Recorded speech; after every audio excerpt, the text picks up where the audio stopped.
PMC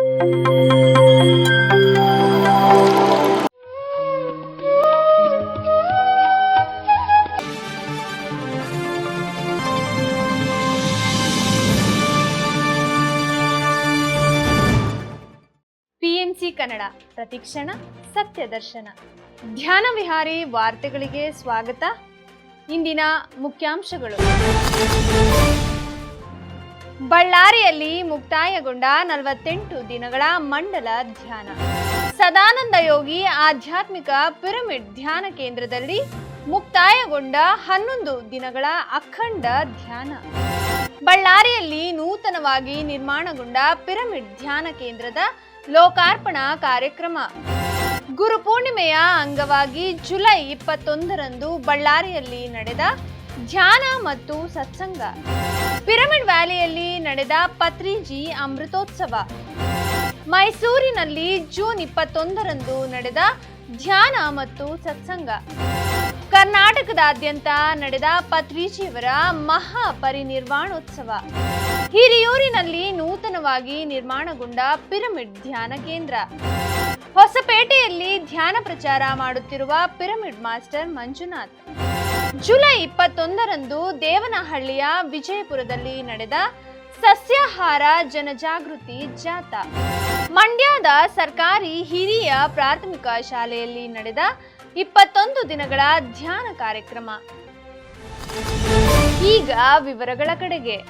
ಬಳ್ಳಾರಿಯಲ್ಲಿ July 20ರಂದು 48 ದಿನಗಳ ಮಂಡಲ ಧ್ಯಾನ ಮುಕ್ತಾಯಗೊಂಡಿತು. ಜುಲೈ 20ರಂದು ಬಳ್ಳಾರಿ ಜಿಲ್ಲೆಯ ಪಟೇಲ್ ನಗರದಲ್ಲಿರುವ ಪಿರಮಿಡ್ ಮಾಸ್ಟರ್ ಶ್ರೀಮತಿ ಮಮತಾ ಅವರ ಮನೆಯಲ್ಲಿ 48 ದಿನಗಳ ಮಂಡಲ ಧ್ಯಾನ ಕಾರ್ಯಕ್ರಮದ ಮುಕ್ತಾಯ ಸಮಾರಂಭದ ಸಲುವಾಗಿ ಸಸ್ಯಾಹಾರ ಜನಜಾಗೃತಿ ಜಾಥಾ ಕಾರ್ಯಕ್ರಮವನ್ನು ಹಮ್ಮಿಕೊಳ್ಳಲಾಗಿತ್ತು. ರಸ್ತೆಯ ಪ್ರಮುಖ ನಗರಗಳಲ್ಲಿ ಜಾಥಾ ಪ್ರಾರಂಭಗೊಂಡು ಅಹಿಂಸಾ ಪರಮೋ ಧರ್ಮಃ ಎಂಬ ಸಂದೇಶವನ್ನು ಸಾರಿ ಹೇಳಲಾಯಿತು. ಕಾರ್ಯಕ್ರಮದಲ್ಲಿ ರಾಮನಗರ ಪಿರಮಿಡ್ ಧ್ಯಾನ ಕೇಂದ್ರದ ಸಂಸ್ಥಾಪಕರಾದ ಎನ್ ಕೃಷ್ಣಪ್ಪನವರು ಮತ್ತು ಸ್ಥಳೀಯ ಮಾಸ್ಟರ್ಗಳಾದ ಗೀತಾ ಯಾದವ್, ಲಿಂಗನಗೌಡ, ಹಂಪಣ್ಣ, ಶಿವಪ್ಪ, ಮಹೇಶ್, ವೆಂಕಟರಮಣ, ಹನುಮಂತರಾವ್, ಮೀರಾಸಾಗರ್, ಸತ್ಯವತಿ ಇನ್ನು ಹಲವಾರು ಧ್ಯಾನಾರ್ಥಿಗಳು ಪಾಲ್ಗೊಂಡಿದ್ದರು. ಜಾಥಾ ಯಶಸ್ವಿಯಾಗಿ ನಡೆಯಲು ಕಾರಣಕರ್ತರಾದ ಎಲ್ಲ ಆತ್ಮ ಬಂಧುಗಳಿಗೆ ಹೃತ್ಪೂರ್ವಕ ಧನ್ಯವಾದಗಳು ತಿಳಿಸಲಾಗಿದೆ. 11 ದಿನಗಳ ಅಖಂಡ ಧ್ಯಾನ ಕಾರ್ಯಕ್ರಮ ಸದಾನಂದ ಯೋಗಿ ಪಿರಮಿಡ್ ಧ್ಯಾನ ಕೇಂದ್ರದಲ್ಲಿ ಮುಕ್ತಾಯಗೊಂಡಿದೆ. ಬಳ್ಳಾರಿಯ ಸದಾನಂದ ಯೋಗಿ ಪಿರಮಿಡ್ ಧ್ಯಾನ ಕೇಂದ್ರದ ನೇತೃತ್ವದಲ್ಲಿ ಪತ್ರಿಜಿಯವರ ಸ್ಮೃತಿ ಸ್ಮರಣೋತ್ಸವದ ಪ್ರಯುಕ್ತ 11 ದಿನಗಳ ಅಖಂಡ ಧ್ಯಾನ ಕಾರ್ಯಕ್ರಮವನ್ನು ಜುಲೈ 14ರಿಂದ 24ರವರೆಗೆ ಪ್ರತಿದಿನ ಸಂಜೆ 4ರಿಂದ 6 ಗಂಟೆಯವರೆಗೆ ಆಯೋಜಿಸಲಾಗಿತ್ತು.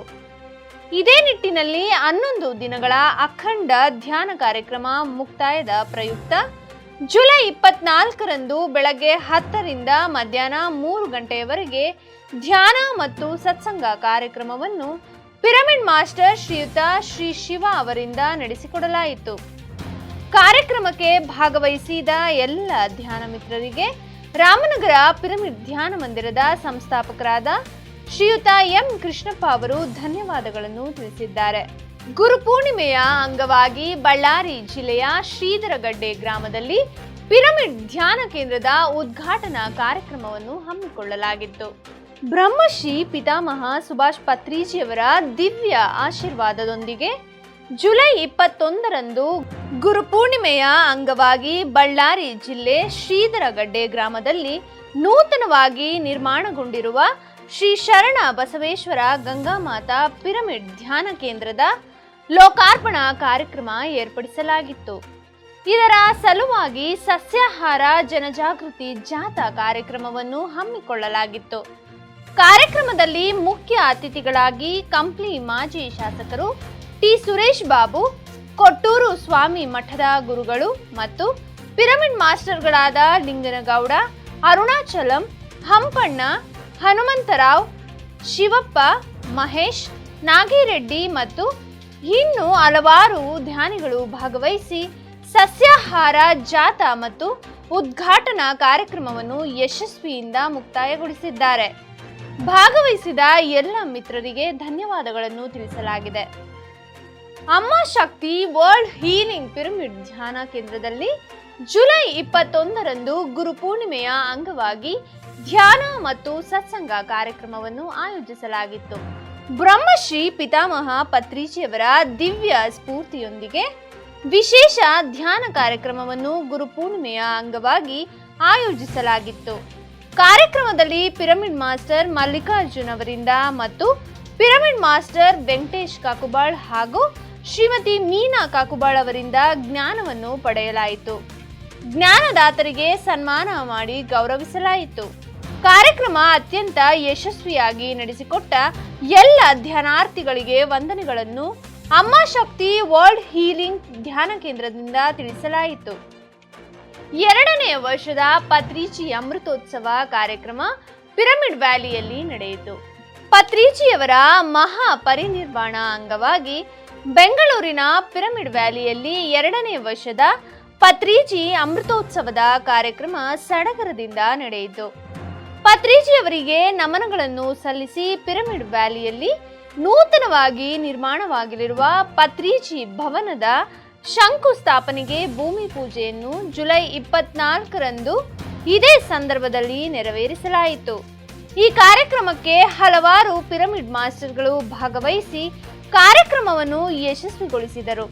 ನಂತರ ಪತ್ರಿಜಿ ಭವನದ ಪ್ರಾಂಗಣದಲ್ಲಿಯೇ ಎಲ್ಲರೂ ಧ್ಯಾನವನ್ನು ಮಾಡಿದರು. ಗುರುಪೂರ್ಣಿಮಾ ಅಂಗವಾಗಿ ಮೈಸೂರಿನಲ್ಲಿ ಜೂನ್ 21ರಂದು ಧ್ಯಾನ ಮತ್ತು ಸತ್ಸಂಗ ಕಾರ್ಯಕ್ರಮ ನಡೆಯಿತು.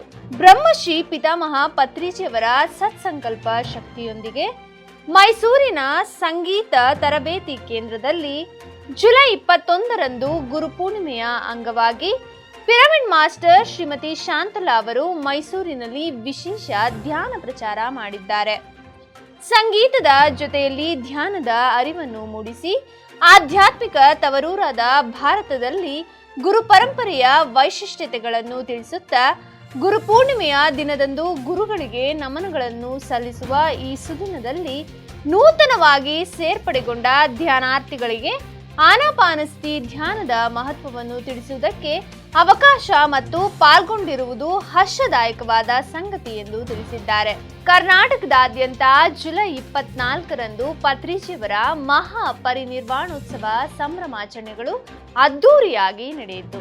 ಪತ್ರಿಜಿಯವರ ಮಹಾ ಪರಿನಿರ್ವಾಣದ ಸಂಭ್ರಮಾಚರಣೆಯು ಕರ್ನಾಟಕದಾದ್ಯಂತ ಎಲ್ಲ ಪಿರಮಿಡ್ ಧ್ಯಾನ ಕೇಂದ್ರಗಳಲ್ಲಿ ಆಚರಿಸಲಾಯಿತು. ಬೆಂಗಳೂರಿನ ಆಧ್ಯಾತ್ಮ ಪಿರಮಿಡ್ ಧ್ಯಾನ ಮಂದಿರದಲ್ಲಿ ಎಲ್ಲ ಪಿರಮಿಡ್ ಮಾಸ್ಟರ್ಗಳ ಸಮ್ಮುಖದಲ್ಲಿ ದೀಪ ಬೆಳಗುವ ಮೂಲಕ ಪತ್ರಿಜಿಯವರನ್ನು ಸ್ಮರಣೆ ಮಾಡಲಾಯಿತು. ಹೊಸಪೇಟೆಯ ವಿದ್ಯಾರಣ್ಯ ಪಿರಮಿಡ್ ಧ್ಯಾನ ಕೇಂದ್ರದಲ್ಲಿ ಪಿರಮಿಡ್ ಮಾಸ್ಟರ್ ಸಾಯಿ ಕುಮಾರ್ ರೆಡ್ಡಿ ಅವರ ನೇತೃತ್ವದಲ್ಲಿ ಪತ್ರಿಜಿಯವರ ಮಹಾ ಪರಿನಿರ್ವಾಣೋತ್ಸವ ಮತ್ತು ಧ್ಯಾನ ಕಾರ್ಯಕ್ರಮ ಜರುಗಿತು. ಬಳ್ಳಾರಿಯ ಪತಾಂಜಲಿ ಪಿರಮಿಡ್ ಧ್ಯಾನ ಕೇಂದ್ರದಲ್ಲಿ ಪತ್ರಿಜಿಯವರ ಸ್ಮೃತಿ ಸ್ಮರಣೋತ್ಸವ ಕಾರ್ಯವನ್ನು ಸತ್ಯಸಾಯಿ ಸೇವಾ ಸಂಸ್ಥೆಯ ವ್ಯವಸ್ಥಾಪಕರು ಮತ್ತು ಪಿರಮಿಡ್ ಮಾಸ್ಟರ್ ಶ್ರೀಯುತ ರವಿಚಂದ್ರ ಅವರು ನಡೆಸಿಕೊಟ್ಟರು. ಪತಾಂಜಲಿ ಪಿರಮಿಡ್ ಧ್ಯಾನ ಕೇಂದ್ರದ ನಿರ್ವಾಹಕರಾದ ಸೂರ್ಯನಾರಾಯಣ ಅವರು ಮಾತನಾಡಿ, ಪತ್ರಿಜಿ ಅವರಿಂದ ಲಕ್ಷಾಂತರ ಜನರು ಯಾವ ರೀತಿ ಧ್ಯಾನಿಗಳಾಗಿದ್ದಾರೆ ಹಾಗೂ ಪ್ರತಿಯೊಬ್ಬರು ಧ್ಯಾನದಿಂದ ಯಾವ ರೀತಿ ಮಾಸ್ಟರ್ಗಳಾಗಿ ಬದಲಾಗಬಹುದೆಂದು ವಿವರಿಸಿದ್ದಾರೆ. ಹೀಗೆ ಶ್ರೀ ಸಾಯಿಬಾಬಾ ಮರ್ಕಬಾ ಪಿರಮಿಡ್ ಧ್ಯಾನ ಕೇಂದ್ರದಲ್ಲಿ ಪತ್ರಿಜಿಯವರ ಸ್ಮೃತಿ ಸ್ಮರಣೆ ಕಾರ್ಯಕ್ರಮವನ್ನು ಜುಲೈ 24ರಂದು ಪಿರಮಿಡ್ ಮಾಸ್ಟರ್ ಅರುಣಾಚಲಂ ಅವರು ನಡೆಸಿಕೊಟ್ಟರು. ರಾಮನಗರ ಪಿರಮಿಡ್ ಧ್ಯಾನ ಕೇಂದ್ರದಲ್ಲಿ ಪಿರಮಿಡ್ ಮಾಸ್ಟರ್ ಶ್ರೀ ವಿದ್ಯಾಧರ ಅವರಿಂದ ಪತ್ರಿಜಿಯವರ ಸ್ಮೃತಿ ಸ್ಮರಣೋತ್ಸವ ಪ್ರಯುಕ್ತ ಧ್ಯಾನ ಮತ್ತು ಸತ್ಸಂಗ ಕಾರ್ಯಕ್ರಮವನ್ನು ಏರ್ಪಡಿಸಲಾಗಿತ್ತು.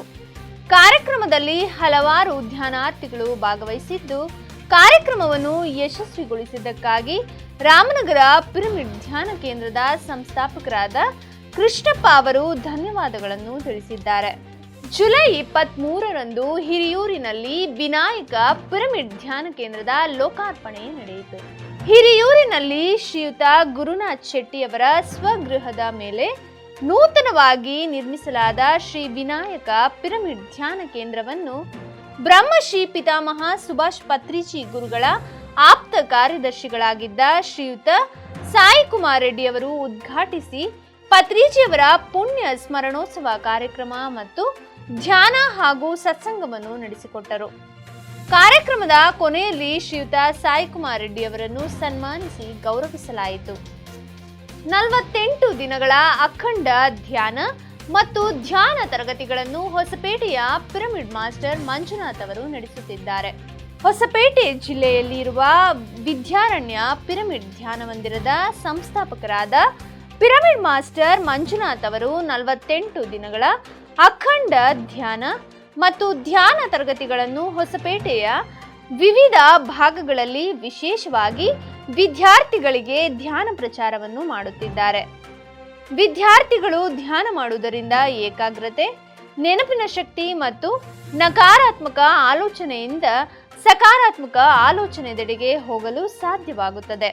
ಹಾಗಾಗಿ ಪಿರಮಿಡ್ ಮಾಸ್ಟರ್ ಮಂಜುನಾಥ್ ಅವರು ಈ ಅಖಂಡ ಧ್ಯಾನ ಮತ್ತು ಧ್ಯಾನ ತರಗತಿಗಳನ್ನು ವಿಶೇಷವಾಗಿ ಆಯೋಜಿಸಿದ್ದಾರೆ. ಈ ಕಾರ್ಯಕ್ರಮಗಳಲ್ಲಿ ಎಲ್ಲ ಧ್ಯಾನ ಮಿತ್ರರು ಭಾಗವಹಿಸಿ ತಮ್ಮ ಜ್ಞಾನವನ್ನು ಹೆಚ್ಚಿಸಿಕೊಳ್ಳಬೇಕಾಗಿ ಮನವಿ ಮಾಡಲಾಗಿದೆ. ದೇವನಹಳ್ಳಿ ತಾಲೂಕಿನ ವಿಜಯಪುರದಲ್ಲಿ ಜೂನ್ 21ರಂದು ಬೃಹತ್ ಸಸ್ಯಾಹಾರ ಜನಜಾಗೃತಿ ಜಾಥಾ ಕಾರ್ಯಕ್ರಮ ಯಶಸ್ವಿಯಾಗಿ ನಡೆಯಿತು.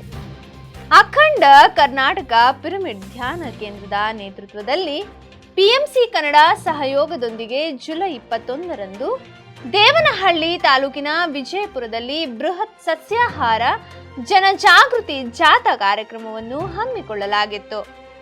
ವಿಜಯಪುರದಲ್ಲಿ ಮೊದಲ ಬಾರಿಗೆ ಜಾಥಾ ನಡೆದಿದ್ದು, ಮುಖ್ಯ ಅತಿಥಿಗಳಾಗಿ ಬ್ರಹ್ಮಶ್ರೀ ಪ್ರೇಮನಾಥ್ ಅವರು, ಅವಧೂತ ನರಸಿಂಹ ಮೂರ್ತಿ ಸ್ವಾಮೀಜಿ, ಬ್ರಹ್ಮಕುಮಾರಿ ಸೇವಾ ಕೇಂದ್ರದ ರಾಜಯೋಗಿನಿ ಕುಮಾರಿ ರೂಪ, ವಿಜಯನಗರ ಪುರಸಭೆ ಅಧ್ಯಕ್ಷರು ವಿಮಲಾ ಬಸವರಾಜ್ ಹಾಗೂ ಎಲ್ಲ ಪಿರಮಿಡ್ ಮಾಸ್ಟರ್ಗಳು ಭಾಗವಹಿಸಿ ಅಹಿಂಸಾ ಪರಮೋ ಧರ್ಮಃ ಎಂಬ ಸಂದೇಶವನ್ನು ಸಾರುವಲ್ಲಿ ಯಶಸ್ವಿಯಾಗಿದ್ದಾರೆ. ಅಖಂಡ ಕರ್ನಾಟಕ ಪಿರಮಿಡ್ ಧ್ಯಾನ ಕೇಂದ್ರದ ಸಂಸ್ಥಾಪಕರಾದ ಮುತ್ತುರಾಜ್ ಕಲಬುರ್ಗಿ ಮತ್ತು ಆರತಿ ಮುತ್ತುರಾಜ್ ಅವರು ಕಾರ್ಯಕ್ರಮವನ್ನು ಯಶಸ್ವಿಗೊಳಿಸಿದ ಎಲ್ಲ ಧ್ಯಾನ ಮಿತ್ರರಿಗೆ ಕೃತಜ್ಞತೆಗಳನ್ನು ತಿಳಿಸಿದ್ದಾರೆ. ಮಂಡ್ಯದ ಸರ್ಕಾರಿ ಹಿರಿಯ ಪ್ರಾಥಮಿಕ ಶಾಲೆಯಲ್ಲಿ 21 ದಿನಗಳ ಧ್ಯಾನ ಕಾರ್ಯಕ್ರಮವನ್ನು ಆಯೋಜಿಸಲಾಗಿತ್ತು. ಪಿರಮಿಡ್ ಮಾಸ್ಟರ್ಗಳಾದ ಲಕ್ಷ್ಮಿ ಮತ್ತು ರಾಜೇಶ್ವರಿ ಅವರು ಮಂಡ್ಯದ ಸರ್ಕಾರಿ ಹಿರಿಯ ಪ್ರಾಥಮಿಕ ಶಾಲೆಯಲ್ಲಿ 21 ದಿನಗಳ ಧ್ಯಾನ ಕಾರ್ಯಕ್ರಮವನ್ನು ನಡೆಸಿಕೊಟ್ಟರು. ಪ್ರತಿದಿನ 20 ನಿಮಿಷಗಳವರೆಗೆ ವಿದ್ಯಾರ್ಥಿಗಳು ಮತ್ತು ಶಾಲಾ ಸಿಬ್ಬಂದಿಯವರು ಸಾಮೂಹಿಕ ಧ್ಯಾನ ಮಾಡಿದರು. ಧ್ಯಾನದ ನಂತರ ಧ್ಯಾನದ ಲಾಭಗಳನ್ನು, ಧ್ಯಾನದ ಮಹತ್ವವನ್ನು, ಪಿರಮಿಡ್ ಶಕ್ತಿಯ ಉಪಯೋಗಗಳನ್ನು ಮತ್ತು ಅನೇಕ ಮುಖ್ಯವಾದ ವಿಷಯಗಳನ್ನು ವಿವರಿಸಲಾಯಿತು. 21 ದಿನಗಳವರೆಗೆ ನಡೆದ ಈ ಕಾರ್ಯಕ್ರಮಕ್ಕೆ ವಿದ್ಯಾರ್ಥಿಗಳು ಮತ್ತು ಶಾಲಾ ಸಿಬ್ಬಂದಿಯವರಿಂದ ಅತ್ಯಂತ ಸಕಾರಾತ್ಮಕ ಪ್ರತಿಕ್ರಿಯೆ ದೊರಕಿತು. ಇಲ್ಲಿಗೆ ಧ್ಯಾನ ವಿಹಾರಿ ವಾರ್ತೆ ಮುಕ್ತಾಯವಾಯಿತು. ಮುಂದಿನ ಧ್ಯಾನ ವಿಹಾರಿಯಲ್ಲಿ ಪುನಃ ಭೇಟಿಯಾಗೋಣ. ಎಲ್ಲರಿಗೂ ವಂದನೆಗಳು.